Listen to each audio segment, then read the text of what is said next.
என்னுடைய பெயர் சசிகுமார். நான் தென்காசிந்து வரேன். கடந்த நாட்களில் என்னுடைய சில நெருக்கமான சூழ்நிலை நிமித்தமாக தேவன் அன்பு ஊழியர்களுக்கு கடிதம் எழுதி ஜெபிக்கும்படி கேட்டிருந்தேன். ஊழியர் அவர்கள் ஜெபித்து தீர்க்க தரிசனமான ஒரு வார்த்தை, நீதிமொழிகள் 25-26 படி, சடுதியான திகழும் துஷ்டரின் பால்கடி போகிறது நீ பயப்பட வேண்டாம், கர்த்தர் உன் நம்பிக்கையாக இருந்து உன் கால்களை தப்புவிப்பார் என்ற வார்த்தையை எழுதி அனுப்பியிருந்தார்கள். அந்த நாட்களே என்னுடைய சரீரத்தில் இந்த இடது கால் முதலாவது மரத்து போகிற மாதிரி இருந்தது, ரெண்டாவது வலது கால், பின்பு அது இடுப்பு பகுதி வரை அந்த மரத்து போன சூழ்நிலை வந்தது. நான் மிகவும் சோர்ந்து போய் இருந்த நேரத்திலே ஊழியர் மூலமாய் சொல்லப்பட்ட தீர்க்க தரிசனமான வார்த்தையை சொல்லி ஜெபித்தேன்.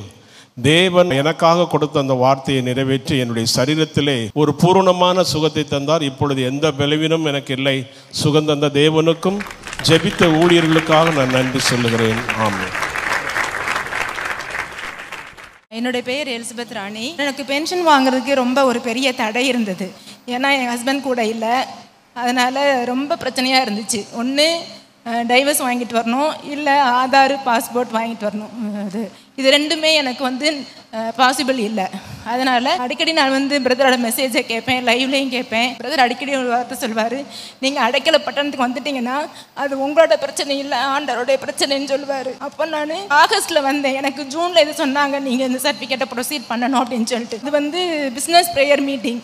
என் பொண்ணு கூட கேட்டான், நீங்கள் என்னம்மா இதுக்கு போய் வந்திருக்கிறீங்க அப்படின்னு. நான் அவள்கிட்ட சொல்லலை, நான் இதுக்காக தான் வர்றேன். நான் சொன்னது கர்த்தரை நம்பி வந்தேன் அப்படின்னு சொல்லிட்டு.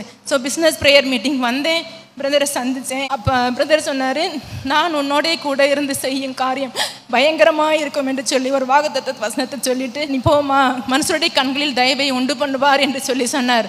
நான் அதை நம்பி ப்ரேயர் பண்ணிகிட்டே இருந்தேன். நீங்கள் நம்ப மாட்டீங்க, மார்ச் மாதம் நான் போய் என்னுடைய ஆஃபீஸில் போய் செக் பண்ணேன். எதுக்கும் போய் செக் பண்ணலாம் அப்படின்னு சொல்லிட்டு, என்ன பண்ணுறது ஏது பண்ணுறது எனக்கு தெரியல, என்னன்னு போய் கேட்கலாம் போது கவர்மெண்ட்லேருந்தே ஆர்டர் வந்தது, கமிஷனர்கிட்ட இருந்து, லேடிஸ்க்கு இந்த மாதிரி நிறைய பேர் இருக்கிறாங்க, நீங்கள் எதுவுமே ப்ரொசீட் பண்ண வேணாம், just write one letter and we will give you the pension சொல்லிட்டாங்க. கர்த்தர் அற்புதமாய் வழிவாசலை திறந்தார். கர்த்தருக்கே கோடான நன்றி. போன மாதம் நான் ஃபஸ்ட்டு பென்ஷனை வாங்குறதுக்கு கர்த்தர் திருப்பி செய்தார். பிரதருக்கும் கோடான நன்றி.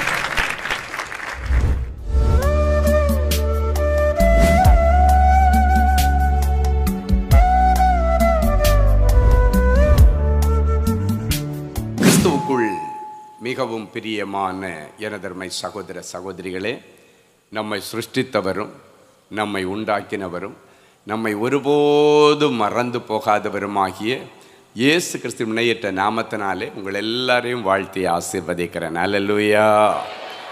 எல்லாரும் சந்தோஷமாக இருக்கீங்களா? இந்த நாளிலும் ஆண்டவருடைய பாதப்படியில் அமர்ந்து, ஆண்டவரே, என் பிள்ளைகளுக்கு என்ன மங்கள வார்த்தை சொல்ல விரும்புகிறேன். ஏசாயா தீர்க்கதரிசியின் புஸ்தகம் 45ஆம் அதிகாரம் 2வது வசனமும் 4வது வசனமும் இப்படியாய் சொல்லுகிறது. எடுத்து வாசிப்போமா? நான் உனக்கு முன்னே போய் கோணலானவைகளை செம்மையாக்குவேன், வெண்கல கதவுகளை உடைத்து இரும்பு தாழ்பாள்களை முறித்து அந்தகாரத்தில் இருக்கிற பொக்கிஷங்களையும் ஒளிப்பிடத்தில் இருக்கிற புதையல்களையும் உனக்கு கொடுப்பேன். நான் என்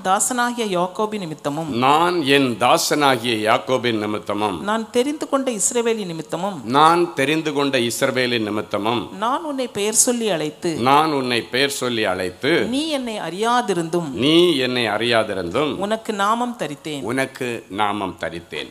நம்முடைய ஆண்டவர் கொடுக்கிற ஆண்டவர். வேதம் சொல்லுகிறது, அவர் கொடுக்க நாம் பெற்றுக்கொள்ளுகிறோம்.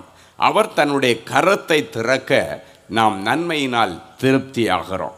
இன்றைக்கு நிறைய செல்வங்களையும் ஆசீர்வாதங்களையும் மனதார ஆண்டவர் உங்களுக்கு கொடுத்து, இந்த நாளிலிருந்து உங்களுடைய வாழ்க்கையில் ஒரு பெரிய ஆசீர்வாதத்தின் அத்தியாயத்தை ஆண்டவர் தொடங்கி வைக்க விரும்புகிறார். அவர் உங்களுக்கு முன்னால் போய் உங்கள் வாழ்க்கையில் இருக்கிற கோணல் மாணல்களை முதலாவது சரிப்படுத்துகிறார்.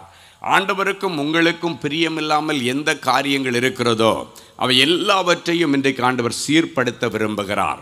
அவர் நம்மை சீர்படுத்துகிறவர், ஸ்திரப்படுத்துகிறவர். ஒரு அற்புதத்தை எதிர்பார்த்து வந்திருக்கிற தேவனுடைய பிள்ளைகளே, ஒரு அற்புதத்தை நாம் பெற்றுக்கொள்வதற்கு முன்பாக வேதாகமம் நமக்கு கற்றுக் கொடுக்கிற ஒரு காரியம் என்னன்னா, ஒரு அற்புதத்தை நீ பெற்றுக்கொள்வதற்கு முன்பாக பரிசுத்தம் என்கிற ஒரு கிரயத்தை நாம் செலுத்த வேண்டும். வேதம் சொல்லுகிறது, இன்றைக்கு உங்களை நீங்கள் பரிசுத்தம் பண்ணிக்கொள்ளுங்கள். நாளைக்கு அற்புதம் நடக்கும். அற்புதம் நடக்கணும்னா அதுக்கு முன்னால் ஒரு பரிசுத்தம் தேவை.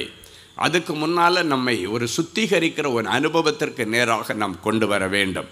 எனவே தான் ஆண்டவர் சொல்லுகிறார், ஒளிப்பிடத்தில் உனக்காக வைக்கப்பட்டிருக்கிற பொக்கிஷங்கள் இருக்கிறது, அந்தகாரத்தில் உனக்காக வைத்திருக்கிற அநேக ஆசீர்வாதங்கள் இருக்கிறது.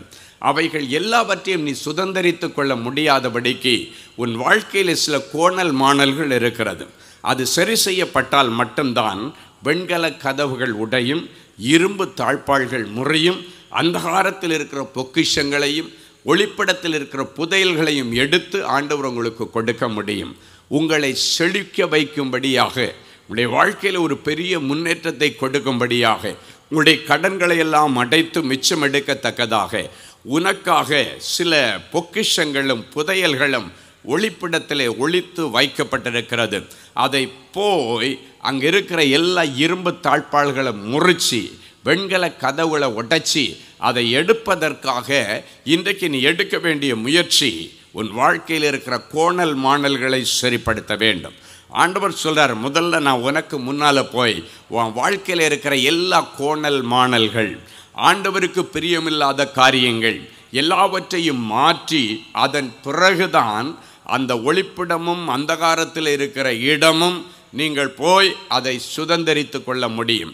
இந்த பரிசுத்தம் தான், இந்த ஆயத்தம் தான், செவ்வையான காரியங்கள் தான் முன்னால் போய் அந்த இரும்பு தாழ்பாள்களை உடைச்சி அங்கே இருக்கிற எல்லா வெண்கல கதவுகளை உடைச்சி இரும்பு தாழ்பாள்களை முறிச்சு உள்ளுக்குள் இருக்கிற ஆசீர்வாதங்களை உங்களுக்கு எடுத்து தரும் என்பதை இந்த இடத்திலே ஆண்டவர் தெளிவாய் சொல்லுகிறார். இன்றைக்கு நீங்கள் கேட்க வேண்டிய ஒரே காரியம், ஆண்டவரே என்னிடத்தில் என்ன குறைவு கண்டீர்? என்ன காரியத்தில் நான் கோணலான பாதையிலே போயிருக்கிறேன்? எந்த காரியத்திலே நான் கரடு முரடான வாழ்க்கையில் இருக்கிறேன்? எனக்கு நீர் சொல்லும் ஆண்டவரே, என் இருதயத்திலே பேசும், என் வாழ்க்கையை நான் செவ்வைப்படுத்த விரும்புகிறேன். இன்றைக்கு அந்த காரியத்தை நீங்கள் செவ்வைப்படுத்தின உடனே ஒரு பெரிய வாசல் உங்களுக்கு நேராக திறக்கப்படும். ஆண்டவருடைய வார்த்தை சொல்கிறது, அவர் உங்கள் செபங்களுக்கு பதில் கொடுக்க முடியாதபடிக்கு உங்களுக்கும் ஆண்டவருக்கும் இடையே உங்கள் அக்கிரமங்கள் தடை கல்லாய் இருக்கிறதாம். அந்த கல்லை தான் இன்றைக்கி ஆண்டவர் முன்னால் போய் அப்புறப்படுத்தி இன்றைக்கு உங்களை பரிசுத்தம் பண்ண விரும்புகிறார். நீங்கள் செய்ய வேண்டிய ஒரே காரியம், ஆண்டவரே என்னை மன்னியும். நான் தெரியாமல் அல்ல, தெரிந்தே நிறைய பிழைகளும் தப்புக்களும் பாவங்களையும் செய்து கொண்டிருக்கிறேன். இது செய்யக்கூடாது என்று நீர் பலமுறை என் இருதயத்தில் பேசினீர். என்னுடைய இருதயத்தை தட்டி எழுப்பினீர், என் மனசாட்சியை தட்டி எழுப்பினீர். ஆனாலும் அதையும் தாண்டி நான் அந்த தப்பை செய்துட்டேன் ஆண்டவரே, இந்த பாவத்தை நான் செய்துட்டேன், உங்களை நான் ரொம்ப துக்கப்படுத்திட்டேன் ஆண்டவரே, என்னை ஒரு விசை மன்னியும். இன்று முதல் நான் உமக்கு பிரியமான பிள்ளையாக, ஒரு செவ்வையான வாழ்க்கை வாழுகிற ஒரு பிள்ளையாக நான் வாழ விரும்புகிறேன் என்று நீங்கள் ஒப்பு கொடுக்கும் பொழுது நிறைய ஆசீர்வாதங்கள் இன்றைக்கு உங்களுக்கு கிடைக்க போகிறது. ஒப்பு கொடுக்கிறது மாத்திரமல்ல, ஒப்பு கொடுத்து விட்டு அதில் நம்ம உறுதியாக இருக்கணும். வேதம் சொல்லுகிறது, தன் பாவங்களை மறைக்கிறவன் வாழ்வடைய மாட்டான், அவற்றை அறிக்கை செய்து விட்டு விடுகிறவன் இரக்கம் பெறுவான். அப்படின்னா நீங்கள் பாவங்களை அறிக்கை பண்ணுகிறது மட்டுமல்ல, அதை விட்டுடணும். அதுக்கப்புறம் அந்த பாவத்தை நீங்கள் செய்யக்கூடாது. அந்த பாவத்தை மறுபடியும் செய்து ஆண்டவருடைய இருதயத்தை துக்கப்படுத்தக்கூடாது. ஆண்டவர் அன்றைக்கு சவுலை ஒரு பெரிய ராஜாவாக அபிஷேகம் பண்ணினார். கழுதையை தேடி வந்த அவனுக்கு ஒரு ராஜரீக மேன்மையை ஆண்டவர் கொடுத்தார். அவனை நம்பி கொடுத்தாரு. சரி, இந்த பையனுக்கு நம்ம இந்த ராஜ மேன்மையை கொடுத்தா இவன் நல்லா இருப்பான், ஜனங்களை சரியான விதத்தில் நடத்துவான் என்று சொல்லி அவன் எதிர்பார்க்காத நேரத்தில் ஒரு ராஜரீக அபிஷேகம் அவனுக்கு கிடைத்தது. ஒரு ராஜ மேன்மை அவனுக்கு கிடைத்தது. அது கிடைச்ச உடனே அவனுக்கு தலைக்கால் புரியாமல் அஞ்சனம் பார்க்கிற ஸ்திரீகளை தேடி போனது நிமித்தம் அவனை குறித்த ஆண்டவர் ரொம்ப விசனப்பட்டார். ஏன் தான் இவனை ராஜாவாக்கினேனோ என்று என் இருதயம் ரொம்ப வசனப்படுகிறது, ரொம்ப வேதனைப்படுது என்று சொல்லி ஆண்டவர் அங்கலாய்த்ததை நீங்கள் பார்க்க முடியும். அதனுடைய முடிவு என்ன? அவனிடத்தில் இருந்த ராஜ்யபாரம் பிடுங்கப்பட்டது மட்டுமல்ல, அவனுடைய வாழ்க்கையை அழிந்து போனது. இன்றைக்கும் ஆண்டவர் உங்களை பார்த்து சொல்லுகிறார், உங்களுக்கு ஆண்டவர் ஒரு மேன்மையை கொடுக்க விரும்புகிறார். அந்த மேன்மையை சரியான பாதையில் நீங்கள் கொண்டு போக வேண்டும். ஆண்டவர் கொடுக்கிற ஆசீர்வாதங்களை நீங்கள் தேவையில்லாத காரியங்களுக்கு வீண் பண்ணினீங்கன்னா, ஏன் தான் இவனுக்கு இதை கொடுத்தேனோ என்று சொல்லி ஆண்டவருடைய இருதயம் வேதனைப்படும். ஒரு நாளும் ஆண்டவருடைய இருதயம் வேதனைப்படக்கூடாது. மாறாக நீங்கள் அதை சரியான விதத்தில் பயன்படுத்தினீங்கன்னா இன்னும் உங்களுக்கு ஆண்டவர் கொடுப்பார், இன்னும் கொடுப்பார். என் அன்பு தேவனுடைய பிள்ளைகள், நீங்கள் சரியான பாதையில் நடத்தினா சரி, இவனுக்கு இன்னும் தாராளமாக ஆசீர்வதிக்கலாம். 4 ஏழைகளுக்கு உதவியாக இருக்கிறான், 4 விதவைகளுக்கு கல்யாணம் பண்ணி வைக்கிறான், 4 பிள்ளைகளை படிக்க வைக்கிறான், பக்கத்தில் இல்லாதவங்களுக்கு ஆகாரம் கொடுக்குறான், ட்ரெஸ் எடுத்து கொடுக்குறான், ஊழியங்களை தாங்குறான், இவனை இன்னும் ஆசீர்வதிக்கலாமே என்று ஆண்டவர் விரும்பி உங்களை ஆசீர்வதிக்கும்படிக்கு இன்றைக்கு உங்களுடைய வாழ்க்கையில் இருக்கிற கோணல் மாணலான குணாதிசயத்தை எல்லாம் எடுத்துட்டு இன்னைக்கு பிறகு செவ்வையான குணாதிசயங்களை உங்களுடைய வாழ்க்கையில் நீங்கள் எடுத்துக்கொண்டு போங்கள். இந்த ஒரே காரியத்தை கர்த்தர் இன்றைக்கு சொல்லுகிறார். இதை நீங்கள் செய்யுங்க. அப்பொழுது வெண்கல கதவுகள் உடையும், முன்னேற முடியாதபடி காணப்படுகிற தடைகள் உடைக்கப்படும். சிலர் சொல்லுவாங்க, நான் 1 அடி எடுத்து வச்சா 4 அடி சறுக்குது, 1 ஸ்டெப்பு முன்னேறி போகலான்னு பார்த்தா 4 ஸ்டெப்பு பின்னால் இழுக்குது என்று சொல்லி புலம்புகிறதை நீங்கள் பார்த்திருக்கிறீர்கள். ஏன் அடி சறுக்குகிறது? ஏன் உங்களுடைய முயற்சிகள் தோல்வி அடைகிறது? ஏன் நீங்கள் கையிட்டு செய்கிற காரியங்கள் எல்லாம் விளங்காமல் போய்கொண்டிருக்கிறது? ஏதோ ஒரு காரியம் நீ திருத்தம் பண்ணப்பட வேண்டியது ஆண்டவருடைய பாதத்துக்கு முன்பாக இருக்கிறது. வேதம் சொல்லுகிறது, சங்கீதம் 65 அவர் திருத்தி தானியங்களை விளைய பண்ணுகிறவர்.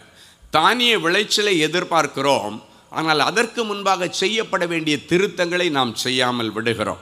அதன் நிமித்தம் தானிய விளைச்சலையும் நாம் இழந்து விடுகிறோம், பரலோக மேன்மையும் நாம் இழந்து விடுகிறோம். இந்த உலகத்தில் ஒரு மனுஷன் கண்ணை மூடுனா பரலோகத்தில் நீங்கள் போய் கண்ணை திறக்கணும்னா உங்கள் வாழ்க்கையில் இருக்கிற கோணல் மாணல்கள் எல்லாம் சரிப்படுத்தப்பட வேண்டும். உங்களுடைய வாழ்க்கையில் திருத்தங்கள் அவசியமாய் தேவைப்படுகிறது. சரி, நம்ம அப்படி திருத்தங்கள் செய்யும் பொழுது என்ன நடக்கும்? முதலாவது ஆண்டவர் சொல்கிற, அடைக்கப்பட்ட வாசல்கள் திறக்கும், எல்லா கட்டப்பட்ட எல்லா கட்டுகள் அவிழ்ந்து போகும். உங்களுக்கான ஆசீர்வாதங்கள் பரலோகத்திலிருந்து ஆண்டவர் ஆயத்தம் பண்ணினதை சில நேரங்களிலே பிசாசானவன் கொள்ளையாடி அந்தகாரத்தில் ஒரு இடத்துல வச்சு பூட்டி வைத்திருக்கலாம். அது பரலோகத்திலிருந்து உனக்காக கொடுக்கப்பட்டது. ஆனால் உன்னுடைய தேவையில்லாத செய்கைகள் நிமித்தம் சத்துருவானவன் அதை கொண்டு போய் ஒரு அந்தகாரத்திலே வைத்து பூட்டி வைத்திருக்கிறான், ஒளிப்பிடத்திலே வைத்திருக்கிறான். இன்றைக்கு அந்தகாரத்தில் இருக்கிற அந்த பொக்கிஷத்தையும் ஒளிப்பிடத்தில் ஆண்டவர் உனக்காக வைத்திருக்கிற புதையல்களையும் ஆண்டவர் மீட்டு கொடுக்கும்படி நானே உனக்கு முன்னே போகிறேன் என்று சொல்லுகிறார். ஆண்டவர் உனக்கு முன்னால போறார். முதல்ல உன்னை பரிசுத்தம் பண்ணி கோணலானவைகளை செவ்வையாக்கி நானே போய் அந்தகாரத்தில் இருக்கிற பிசாசுடைய கையில் இருக்கிற பிடித்து வைக்கப்பட்டிருக்கிற பரலோகம் ரிலீஸ் பண்ணியும் இன்னும் உன் கைக்கு வந்து சேர முடியாத ஆசீர்வாதங்களை கர்த்தர் இன்றைக்கு அவனுடைய கோட்டையை ஒட்டச்சி அந்தகார இருளுக்குள்ளால் அவன் கொண்டு வைத்திருக்கிறதை ஒட்டச்சி இன்றைக்கு உங்களுக்காக அதை எடுத்துக்கொண்டு உங்கள் கையில் கொடுக்க போகிறார். ஒளிப்பிடத்தில் வைக்கப்பட்டிருக்கிற புதையல்களை ஆண்டவர் உங்களுக்கு கொடுப்பார். சில நேரங்களில் சிலர் சொல்கிறத பார்த்துருக்கிறேன். ஒரு கிட்டத்தட்ட 2 மாதமாக நான் இந்த தொழிலுக்காக அலைஞ்சேன், இந்த வியாபாரத்துக்காக அலைஞ்சேன். எப்படியாவது இந்த டீல் முடிஞ்சதுன்னா எனக்கு ஒரு நல்ல வருமானம் வந்திருக்கும், இதை வச்சு இந்த கடன் அடைச்சிடலாம், அந்த கடன் அடைச்சிடலாம், இதை வச்சு பிள்ளைக்கு ஃபீஸை கட்டிடலாம், இதை வச்சு எப்படியாவது பிள்ளைக்கு கல்யாணத்தை பண்ணி விட்டுடலாம், எப்படியாவது அடமானம் வச்சு இந்த நகையை மீட்டுடலாம் என்றெல்லாம் சொல்லி சில காரியங்கள் உங்களுக்கு கைகூடி வர்ற மாதிரி இருந்து எல்லாம் கிடைக்கிற மாதிரி இருந்து கடைசி நிமிஷத்தில் கை நழுவி போய்விடும். சிலர் சொல்லுவாங்க, கைக்கு எட்டுனது எனக்கு வாய்க்கு எட்டலை. கைக்கு எட்டின மாதிரி கைக்கு பக்க வரைக்கும் வந்துச்சு, கடைசி நிமிஷத்தில் அதை நீ சாப்பிட முடியாதபடி உன் வாய்க்கு எட்டாதபடி அது எங்கேயோ ஒரு ஒளிப்படத்தில் போய் உட்கார்ந்து விட்டது, அது எங்கேயோ ஒரு அந்தகாரத்திற்குள்ளால போய் உட்கார்ந்து விட்டது. உனக்குன்னு அனுப்பினது தான் உன் கைக்கு வர்றதுக்குள்ளால அது தாண்டி வெளியே ஒரு இடத்துல போய் பதுங்கி கிடக்குது. அது கிடக்குது. ஆண்டவர் சொல்கிறார், இன்றைக்கு அந்த வெண்கல கதவுகளை நான் உடைக்கிறேன், இரும்பு தாழ்பாள்களை முறிக்கிறேன், நானே உள்ளுக்குள்ள போய் அதை எடுத்து உனக்கு கொடுக்கிறேன். ஆண்டவர் கொடுக்கிற தெய்வம். கொடுக்கிற தெய்வம் கூரையை பிச்சுட்டு கொடுக்கன்னு சிலர் சொல்லுவாங்க. சிலர் இல்லை, அதுதான் உண்மை. ஆண்டவர் என்ன சொல்லியிருக்காரு? அமுக்கி குலுக்கி சாய்த்து மடியில் போடுவேன் என்று சொல்லியிருக்கிறார். இன்னொரு வசனம் ஆண்டவர் சொல்லியிருக்கிறார், நீங்கள் நினைக்கிறதற்கும் வேண்டிக் கொள்ளுகிறதற்கும் மிகவும் அதிகமாய் செய்கிறார். அதுதான் கொடுக்கிற தெய்வம். கூரையை பிச்சுட்டு கொடுக்கணும்னு உலகத்தார் சொல்கிறாங்க. அது ஒரு வசனத்தினுடைய பின்னணி தான் அந்த வார்த்தை. கொடுக்கிற தெய்வம் கூரையை பிச்சுட்டு கொடுக்கும் அப்படின்னா அவர் பரலோகத்தின் மதகுகளை திறந்து கொடுக்கிறவர், கூரையை பிச்சுட்டு கொடுக்கிறவர். கூரை என்னங்க? வானத்தையே திறந்து கொடுக்கிறேன் என்று சொல்லுகிறார். அவ்வளோ பெரிய தெய்வம், நல்ல தெய்வம். உங்களுக்காக இந்த உலகத்தில் உயிரை கொடுத்தவர் ஏன் உனக்கு ஒரு சொந்த வீடை கொடுக்க மாட்டார்? ஏன் உனக்கு சொந்தமாக ஒரு நல்ல தொழிலை கொடுக்க மாட்டார்? ஏன் உனக்கு ஒரு அரசாங்க உத்தியோகத்தை கொடுக்க மாட்டார்? ஏன் உனக்கு ஒரு நல்ல உயர்ந்த தேசத்தில் உனக்கு ஒரு பதவியை கொடுக்க மாட்டார்? ஏன் உனக்கு ஒரு நல்ல ஆசீர்வாதமான நல்ல ஒரு ஊழியத்தை கொடுக்க மாட்டார்? அவர் கொடுக்கிற தெய்வம். இன்றைக்கி அதை நீங்கள் வாங்கி கொள்ளுங்க. இன்றைக்கி ஆண்டவர் சொல்கிறார், உன் வாழ்க்கையில் உள்ள எல்லா தடைகளை உடைக்கிறார். வேதம் சொல்லுகிறது, ஒருவரும் பூட்டக்கூடாதபடி திறக்கிறவரும் ஒருவரும் திறக்கக்கூடாதபடி பூட்டுகிறவருமாயிருக்கிற கர்த்தர் நம்முடைய ஆண்டவர். இன்னைக்கு ஆண்டவர் சொல்கிறார், சில நேரங்களில் பிசாசு நமக்குரிய ஆசீர்வாதங்களை எடுத்துக்கொண்டு வைப்பான். சில நேரங்களில் மாந்திரிக வல்லமைகள், செய்வினை கட்டுகள் உங்களுக்கு விரோதமாய் வரும் பொழுது உங்களுடைய ஆசீர்வாதங்கள் தகர்க்கப்படுகிறது, அழிக்கப்படுகிறது, இல்லாவிட்டால் அதை தட்டி பறித்து செல்லப்படுகிறது.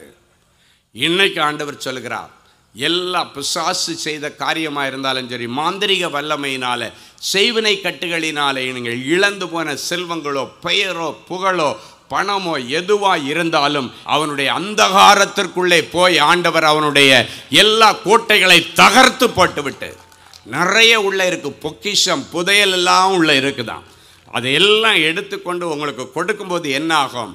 கடன்கள் எல்லாம் அடைக்கப்படும். இன்னைக்கு நிறைய பிள்ளைங்க, நான் கடனில் ரொம்ப கஷ்டப்படுறேன் ஐயா, கடன் வாங்கி கடன்லேயே காலத்தை ஓட்டிகிட்டு இருக்கிறேன். நான் தொழில் ஆரம்பித்ததுலேருந்து இன்னைக்கு வரைக்கும் தண்டல் வாங்கி தண்டலுக்கு வட்டியை கட்டி என்னுடைய வாழ்க்கை முழுவதும் வட்டியிலே போயிட்டு இருக்கு.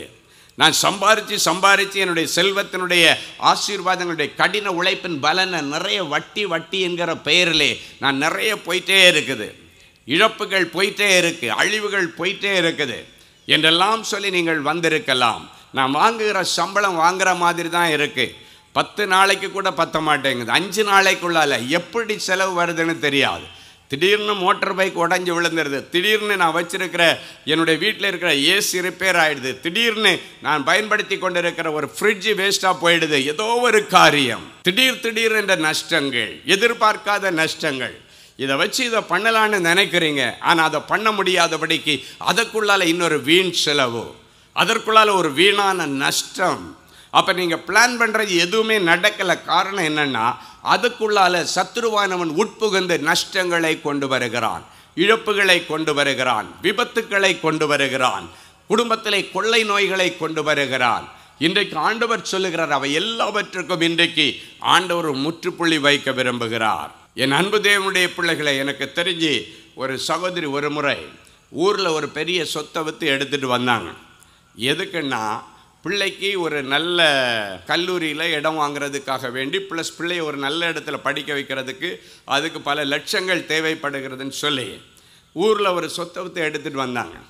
ஆனால் என்ன பாருங்க, அந்த பிள்ளைக்கு அந்த படிப்பு கொடுக்கணும், அந்த கல்லூரியில் நல்ல இடத்துல அந்த பிள்ளையை படிக்க வைக்கணும் என்று யோசிக்கும் பொழுது திடீர்னு அந்த வீட்டிலே ஒரு பயங்கரமான விபத்து வருகிறது. அவருடைய புருஷனாருக்கு, அவங்க குடும்பத்தில் அந்த விபத்து வந்து அத்தனை பணமும் அந்த விபத்துக்கு ஆஸ்பத்திரியில் செலவு பண்ணதும், அடிப்பட்டவங்களுக்கு செலவு பண்ணதும், நினச்சி பார்க்காத நேரத்தில் அப்படிப்பட்ட இழப்புகள் வந்தது. அந்த பிள்ளைகள் துடித்து போனார்கள். என் பிள்ளையுடைய எதிர்காலம் நல்லா இருக்கணும்னு, நல்ல கல்லூரியில் படிக்க வைக்கணும்னு சொல்லி தான் நான் இதை கொண்டு வந்தேன். ஆனால் இன்றைக்கு அது கூட எனக்கு நிறைவேறவில்லையே, அதுக்குள்ளால் இந்த வீண் செலவு வந்து விட்டதே. நான் இதுக்காகவா அந்த ப்ராப்பர்ட்டியை விற்றேன்? ஊரில் உள்ள மூதாதையர்கள் கொடுத்த சொத்து. பயங்கர வேதனை, பயங்கர அழுகை. அந்த பிள்ளைகளுக்காக கண்ணீரோடு நான் ஜெபம் பண்ணினேன். ஆண்டவரே, என் பிள்ளையை நல்லா படிக்க வைக்கணும்னு சொல்லி அந்த பிள்ளைங்க ஆசையாக அந்த ப்ராப்பர்ட்டியை விற்று நல்ல கல்லூரியில் சேர்க்கணும்னு ஒரு நல்ல எண்ணத்தில் வந்தாங்க. அதுக்குள்ளே இந்த விபத்து வந்து அந்த பணத்தை எல்லாம் வாரி கொண்டு போய்விட்டது. அவருடைய கனவுகள் எல்லாம் தகர்த்து போடப்பட்ட நிலைமை. அப்போ தான் அந்த பிள்ளையை கூப்பிட்டு வந்தாங்க எங்கள் தாயார். அப்பொழுது ஆண்டவர் சொன்னார், நீ அந்த காலேஜில் படித்தாதான் நீ பெரிய ஆள் ஆவேன்னு இல்லை மக்களே, ஆண்டவர் எந்த காலேஜில் வச்சாலும் உன்னை பெரிய ஆளாக்க முடியும். அவர் எவரையும் மேன்மைப்படுத்தவும் எவரையும் உயர்த்தவும் அவராலே கூடும். இந்த கல்லூரியில் படித்தா மட்டும்தான் உனக்கு அப்படின்னு நீ நினைக்காத. ஆண்டவர் உனக்கு ஆதரவாக இருந்தால் எந்த இடத்துல வேணாலும் உன்னை உயர்த்த முடியும். நீ அதை நம்பு என்று சொன்னேன். நான் சொன்ன, ஆண்டவர் எனக்கு கொடுக்குற இந்த கல்லூரிக்கு போ மகளே, நீ அர்ப்பணி ஆண்டவரிடத்தில். அந்த பெரிய கல்லூரியில் போக முடியலைன்னு சொல்லி நீ பின்மாற்றத்தில் போய்விடக்கூடாது. நிறைய பிள்ளைங்க என்ன நினைக்கிறாங்கன்னா, தாங்க நினைச்சது நடக்கலைன்னு உடனே பின்மாற்றத்திலே போய்விடுகிறார்கள். எனக்கு இந்த காலேஜில் சீட் தரல, இது என்னுடைய ட்ரீம் காலேஜ், என் கனவில் நான் அப்படி யோசித்துட்டு இருந்தேன். அதுக்காக தான் எங்கள் அப்பாவை ப்ராப்பர்ட்டியை விற்க வச்சேன். ஆனால் அது எனக்கு கிடைக்கலையே, பின்மாற்றத்தில் போயிடுவாங்க. ஏன் ஆண்டவர் இதை அனுமதித்தார், ஏன் இதை அனுமதித்தார்? சில நேரங்களில் ஆண்டவர் அனுமதிக்கிறது உண்டு, சில நேரங்களில் உங்களுக்கு விரோதமாய் உருவாக்கப்பட்ட ஆயுதங்களும் அதை அழிக்கிறது உண்டு. மாந்திரிக வல்லமைகளினால் நடக்கும், பிசாசினுடைய திட்டங்களிலான நடக்கும் ஏதோ ஒரு காரியத்தில் நம்ம எங்கேயாவது குறைபடும் பொழுது பிசாசு அங்கே தந்திரமாய் செயல்பட ஆரம்பிக்கிறான். என் அன்பு தேவனுடைய பிள்ளைகள், அப்பொழுது அந்த மகளுக்கு சொன்னேன், இதோ உம்முடைய அடிமை, உம்முடைய சித்தத்தின்படி நீங்கள் எந்த காலேஜ் கொடுத்தாலும் நான் எடுத்துக்கொள்கிறேன் ஆண்டவரே என்று சொல்லி ஒரு சாதாரண அரசாங்க கல்லூரியிலே போய் அந்த பிள்ளை சேர்ந்தாள். என் அன்பு தேவனுடைய பிள்ளைகளே, அந்த கல்லூரி முடித்த வெளியே வரும் பொழுது அவளை யூனிவர்சிட்டி ரேங்க் வாங்க கர்த்தர் உதவி செய்தார். அவள் பிரசித்தி பெற்ற அந்த கல்லூரியில் இருக்கிற பிள்ளைகளுக்கு கூட அந்த வாய்ப்பு கிடைக்கவில்லை. நான் சொன்ன, மகளே, நீ ஆண்டவரிடத்தில் அர்ப்பணி, ஆண்டவரை நீங்கள் எது கொடுத்தாலும் எனக்கு நல்லது, நான் எடுத்துக்கொள்ளுகிறேன் என்று நீ சொல். இந்த பழக்கத்தை இன்றைக்கு நீங்கள் உங்களுடைய வாழ்க்கையில் எடுத்துக்கொள்ள வேண்டும். ஆண்டவர்கிட்ட சொல்லணும், ஆண்டவருடைய உம்முடைய சுத்தம் பரலோகத்தில் செய்யப்படுவது போல என் வாழ்க்கையிலும் செய்யப்படுவதாக. என் அன்பு தேவனுடைய பிள்ளைகளே, நல்ல தேவ செய்தியை கேட்டீர்கள், நல்ல சாட்சிகளையும் பார்த்தீர்கள். ஆண்டவரே, நானும் இப்படிப்பட்ட ஒரு அற்புதத்துக்கு தானே காத்துட்ருக்கிறேன் அப்படின்னு ஏங்கிட்டு இருக்கிறீங்களா? உங்கள் அற்புதத்துக்காக அப்படியே நீங்கள் முழங்கால்களை தாழ்த்துங்க. இது உங்கள் அற்புதத்தின் நேரம். ஜெபிக்கலாமா? அன்பான ஆண்டவரே, உமக்கு நன்றி. நிறைஞ்ச மனசில் என் பிள்ளைகளை ஆசீர்வதிக்கிறேன். உம்முடைய மங்களகரமான வார்த்தைகளை கேட்டுக்கொண்டு டிவி பெட்டிக்கு முன்னால் முழந்தாள் படியிட்டு, ஆண்டவரே எனக்கு இறங்கும், ஆண்டவரே எனக்கு உதவி செய்யும் என்று கேட்கிற என் பிள்ளைகளுக்கு உடைய உதவிக்கரம் நீட்டப்படட்டும். இன்றைக்கு என் பிள்ளைகள் இந்த செய்தியில் என்னென்ன வார்த்தைகள் எல்லாம் கேட்டாங்களோ அந்த வார்த்தைகள் எல்லாம் இவர்கள் வாழ்க்கையிலே ஆம் என்றும் ஆமேன் என்றும் நிறைவேறட்டும். எல்லா தடைகளை உடைச்சி போடுங்க ஆண்டவரே. தடைகளை உடைக்கிற ஆண்டவரே, என் பிள்ளைகளுக்கு முன்னே செல்லுவீராக. உடைய வியாபாரத்தில் காணப்படுகிற தடைகள், வேலை ஸ்தலத்தில் காணப்படுகிற தடைகள், படிப்பில் காணப்படுகிற தடைகள், ஊழியத்தில் காணப்படுகிற தடைகள், அத்தனை தடைகளையும் உடைச்சி ஆண்டவர் அற்புதம் செய்யும். இவ்வளவு நேரமும் உம்முடைய வாயினாலே நீர் சொன்னீர், இந்த நிமிஷம் அதை கரத்தினாலே என் பிள்ளைகளுக்கு நிறைவேற்றுவீராக. இவர்கள் கேட்ட அத்தனை மங்கள வார்த்தைகளின்படியே என் பிள்ளைகளுக்கு ஆக கடவது நிறைவேறுவதாக நாங்கள் வாழ்த்தி மனதார நாங்கள் ஆசீர்வதிக்கிறோம். எனக்கு இறங்கும் தேவனேன்னு கதறுகிற பிள்ளைகளுக்கு நீர் இரக்கத்தில் ஐஸ்வர்யமுள்ள தேவன் அல்லவா? என் ஒரேளை என் பிள்ளைகளுடைய செய்கைகள் உம்முடைய சமூகத்திலிருந்து என் பிள்ளைகளுக்கு கோபாக்கிறேன் வியாதிகளை கொண்டு வந்திருந்தாலும், கோபாக்கிறேன் இழப்புகளை கொண்டு வந்திருந்தாலும், பிள்ளைகளை கிருபையாய் மன்னித்து என் பிள்ளைகளுக்கு மறுபடியும் வாழ்வதற்கு ஒரு வழியை தார். மறுபடியும் என் பிள்ளைகளை இழந்து போனவற்றை பெற்றுக்கொள்ளட்டும். ஆண்டவருடைய சரீரத்தில் இருக்கிற கொள்ளை நோய் இயேசுவின் நாமத்தினாலே மறைந்து போகட்டும். தெய்வீக தொடுதலை தார். டிவி பெட்டிக்கு முன்னால் முழந்தாள் படியிட்டு கிடக்கிற என் பிள்ளைகள் உடைய இருதயத்தின் அங்கலாய்ப்புகள் உமக்கு தெரியும் ஆண்டவர். சில காரியங்களை யாரிடத்தில் சொல்லி அழ முடியாமல் என் பிள்ளைங்க கதறிட்டு இருக்கிறாங்க. அவற்றை உங்கள் பாதத்தில் வைத்து நாங்கள் ஜெபிக்கிறோம். இரக்கத்தில் ஐஸ்வர்யமுள்ள தேவனே, என் பிள்ளைகளுக்கு இறங்கி அற்புதங்களை செய்யும். ஒவ்வொருவரையும் தொட்டு குணமாக்கும். கற்பத்தின் வியாதிகள் மாறட்டும் சுவாமி. கற்பத்தில் இருக்கிற கட்டுகளும் கட்டிகளும் மறைந்து போகட்டும். ஒரு சந்ததிக்காய் ஏங்கிக் கொண்டிருக்கிற என் பிள்ளைகளுக்கு இன்றைக்கே ஒரு அற்புதம் நடக்கட்டும். இன்றைக்கே பரலோகத்தின் திரவியம் அவருடைய கற்பத்தை நிரப்பட்ட சுவாமி. யாராவது என்னை கை தூக்கி விடமாட்டாங்களான்னு கதறிக்கொண்டிருக்கிற பிள்ளைகளுக்கு ஆண்டவரே இறங்கி நின்று என் பிள்ளைகளை கை தூக்கி அவர்களை ராஜாக்களோடும் பிரபுக்களோடும் உட்கார வைத்து அழக பார்ப்பீராக. நியாயமான விருப்பங்கள் வாஞ்சிகள் எல்லாம் நிறைவேறட்டும். நிறைஞ்ச மனசில் பிள்ளைகளை ஆசீர்வதிக்கிறேன் இயேசுவின் மூலம் பிதாவே. ஆமேன், ஆமேன். Videography, photography, drone piloting, studio recording, Photoshop, live streaming, live video mixing and live sound mixing ஆகிய தொழிற்கல்விகள் பயிற்றுவிக்கப்படுகிறது. புது புது தொழில் நுணுக்கங்களுடன் குறைவான கட்டணத்தில் நிறைவான தொழிற்கல்வி பெற்றுக்கொள்ள உங்கள் எதிர்கால கனவை நினைவாக்க எங்களது ஜெனசிஸ் கிரியேஷன்ஸை இன்றே தொடர்பு கொள்ளுங்கள். மேலும் விவரங்களுக்கு 7824850999 என்ற எண்ணை தொடர்பு கொள்ளுங்கள். அன்பு தேவனுடைய பிள்ளைகளே, இந்நிகழ்ச்சியின் மூலம் நீங்கள் பெற்றுக்கொண்ட ஆசீர்வாதங்களையும் உங்கள் ஜெப விண்ணப்பங்களையும் அனுப்ப வேண்டிய முகவரி தேவனின் அன்பு ஊழியங்கள், எண் 340B பார் 1A 3B1 Vinayak avenue, OMR road, Okkiyam, Thoraipakkam, Chennai 600097. இது இந்தியன் ஆயில் பெட்ரோல் பங்க் எதிரில் அமைந்துள்ளது மற்றும் காக்னிசன்ட் டெக்னாலஜி சொல்யூஷன்ஸ் அருகிலும் அமைந்துள்ளது. மின்னஞ்சல் prayer@godsloveministries.co.in. எங்களது இணையதளம் www.godsloveministries.co.in. மேலும் 24 மணி நேர ஜெப உதவிக்கு 044-5447-999 மற்றும் 9941950999 என்ற எண்களுக்கு தொடர்பு கொள்ளுங்கள். கர்த்தர் தாமே உங்களை ஆசீர்வதிப்பாராக.